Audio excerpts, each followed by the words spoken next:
Johnson's speech pattern, and which was familiar to my ear at this time from hearing it and so forth. Jack Nicholson spent decades being one of the most recognizable faces in Hollywood. That devil's grin, the raised eyebrows, the voice that could shift from warm charm to cold menace in a single breath.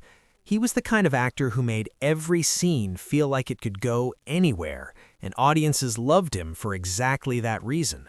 But the man behind all those legendary performances was carrying something that most people never saw: grudges, deep ones, the kind that do not fade with time or soften with success. Now, at 88 years old, Nicholson has finally started talking about the tensions he carried quietly for most of his career, and the picture that emerges is both fascinating and surprisingly human. 6 names kept coming up, 6 people who, for very different reasons, crossed lines that Nicholson never forgave. Some of them were idols who let him down. Others were co-stars whose methods clashed so badly with his own that working together became genuinely painful. A few managed to turn what should have been great collaborations into bitter memories that stuck around long after the cameras stopped rolling.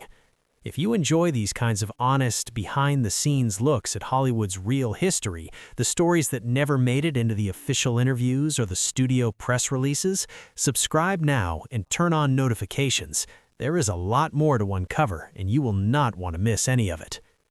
The first name, and in many ways the most emotionally charged one, is Marlon Brando.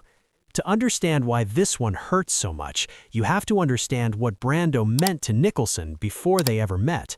For the young Nicholson, Brando was not just a famous actor, he was the reason to take acting seriously in the first place. Brando had changed what the craft could be, had shown an entire generation of performers that a scene could contain real, dangerous truth if the actor was willing to go deep enough to find it. Nicholson was one of those performers who took that lesson to heart, and Brando was the figure he pointed to as the proof that it worked. So when the two of them were finally cast together in the Missouri Breaks in 1976, Nicholson arrived on set with a feeling that very few professional experiences could match. He was about to work alongside his hero. He expected an artistic duel, 2 serious talents pushing against each other and pulling something extraordinary out of every scene. What he found instead was almost the opposite. Brando showed up appearing distant and disconnected from the project in ways that were hard to explain. Rather than learning his lines, he had written them on cards and scattered those cards all over the set, on lamps, on furniture, reportedly even on the foreheads of crew members standing nearby. Nicholson watched this and felt something he had not prepared for: confusion, followed quickly by disappointment. As filming continued, the confusion grew. Brando began experimenting with strange accent choices that seemed to shift from scene to scene, and he insisted on wearing unusual costumes that left everyone around him unsure of what he was trying to achieve. They were bonnets, dresses, and other choices that the crew struggled to make sense of. Some people on set tried to interpret it as the behavior of a creative genius operating on a level the rest of them could not access. Nicholson was not convinced. To him, it felt less like genius and more like someone treating a serious professional production as a private experiment, something to be played with rather than committed to. The film was released, failed at the box office, and quietly disappeared. And with it went the last of Nicholson's admiration for the man he had once considered the greatest actor of his generation. He still acknowledged what Brando had achieved in his earlier years, but the personal respect was gone. He told people close to him that he would never work with Brando again, and he never did. The lesson he took from it was a hard one. The people you admire most are sometimes the very ones who end up breaking your faith. The second name is Shelley Duvall, and this story comes directly from one of Nicholson's most celebrated films. The Shining, directed by Stanley Kubrick and released in 1980, is now considered one of the greatest horror films ever made. But the experience of making it was, by nearly every account, extraordinarily difficult. Kubrick was known for pushing his actors relentlessly, demanding dozens or even hundreds of takes for a single scene, and on this production, that pressure landed hardest on Duvall. Nicholson watched her go through that process and felt, at first, genuinely sorry for her. Kubrick's methods were brutal, and Duvall was clearly struggling under the weight of them. But as filming went on, Nicholson's sympathy began giving way to something else. His own approach to acting depended heavily on rhythm and momentum, on the feeling that two performers were locked into the same scene together, responding to each other in real time. He described it later as needing a dance partner, someone whose movement matched his own so that together they could create something that felt alive. With Duvall, that rhythm was almost impossible to find. One take, she would deliver something raw and genuinely powerful. The next, she would appear so emotionally overwhelmed that the scene lost its shape entirely. Nicholson found himself repeatedly forced to carry the full weight of the energy in their shared scenes, compensating for an unpredictability that was not the exciting kind, but the destabilizing kind. It wore him down in ways he did not easily forget. Years later, with enough distance to reflect on it more clearly, Nicholson softened his position somewhat. He acknowledged that what Kubrick had put Duvall through during that production was deeply unfair, and that much of what she experienced on set was not her fault. He could see that in retrospect, but the memory of those difficult shooting days and the strain they placed on his own work never completely left him. The Shining became a masterpiece. The friendship between its two lead actors did not survive the making of it. The third name brought a completely different kind of frustration. When Nicholson starred alongside Tom Cruise in A Few Good Men in 1992, the resulting film gave the world one of the most quoted courtroom moments in cinema history. The scene in which Nicholson's character explodes at Cruise's with the line about not being able to handle the truth became immediately iconic. Audiences loved it, critics praised it, and Nicholson, by his own admission, threw absolutely everything he had into that moment, pushing with all the intensity he could generate in the hope that something real and electric would come back at him from the other side of the scene. What came back, he later said, felt like something that had been rehearsed in front of a mirror hundreds of times, technically perfect, precise down to the smallest gesture, and completely controlled. Nicholson had spent his entire career chasing the unpredictable, the thing that could not be planned, the genuine reaction that happened in the moment because two human beings were truly responding to each other rather than executing a prepared performance. He valued that quality above almost anything else in acting, and he felt, watching Cruise work, that it simply was not there. He described it privately in terms that were blunt, but not unkind. Looking into Cruise's eyes during a scene, he said, was like watching very sophisticated machinery operating behind a face. Everything was working, everything was flawless, but the danger was gone. The wildness was gone. The sense that something could happen right now that nobody had planned for was gone. Nicholson respected Cruise's discipline enormously and never tried to claim otherwise, but respect and creative connection are different things. And for Nicholson, they were nowhere close to the same. After filming ended, he was honest with the people around him. Their approaches to acting were simply too different to ever produce the kind of work he found genuinely satisfying, and he had no interest in going through the experience again. The Force conflict was arguably the most personally painful one because it involved someone who had been far more than a professional colleague. Faye Dunaway and Nicholson had created something genuinely special together in Chinatown in 1974, one of the most admired American films of its era. Their chemistry on screen had been a large part of what made that film work, and when Nicholson decided to direct the sequel, The Two Jakes, in 1990, casting Dunaway felt like a natural and exciting choice. He believed their history together would give the film an emotional depth that a different actress simply could not provide.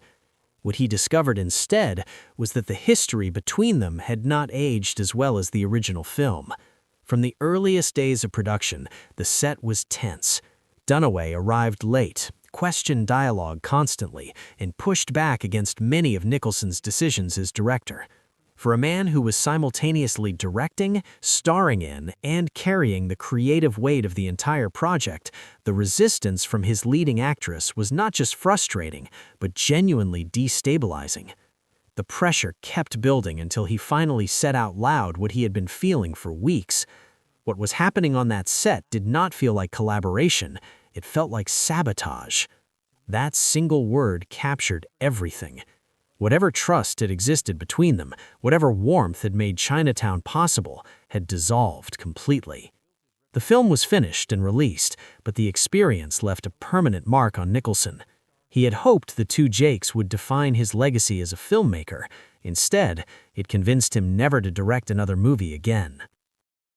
The fifth name on the list is Sean Penn, though in this case the conflict was not with a co-star but with a director. Nicholson appeared in The Pledge in 2001, a film Penn directed with a gritty and relentlessly controlled realism that earned considerable critical respect. But for Nicholson, working under Penn's direction felt like slowly being suffocated. Penn had a precise and demanding vision for every scene, wanting to dictate not just the broad strokes of a performance, but the individual pauses, the specific glances, the exact emotional weight of each shift in tone. He wanted control over details that Nicholson had always considered to be the actor's territory, the instinctive, in-the-moment decisions that made a performance feel genuinely alive rather than carefully arranged. Nicholson had built his entire approach to the craft on the idea that the camera should capture something real and spontaneous, that the best moments in any scene were the ones nobody could have predicted in advance. Under Penn's direction, there was almost no room for any of that. He later described the experience as trying to run a marathon with his feet tied together, which communicated very clearly how trapped and frustrated he had felt throughout the production. The film was praised by critics and remains well regarded, but for Nicholson, the memory of making it was one of creative confinement rather than creative freedom. He and Penn never worked together again, and Nicholson made clear to those around him that Penn's reputation as a talented filmmaker did not change the fact that working for him had felt like being managed rather than trusted. The sixth and final name is Leonardo DiCaprio, and this particular story is especially interesting because the film they made together, The Departed, in 2006, is considered by many people to be among the finest American crime films of its generation.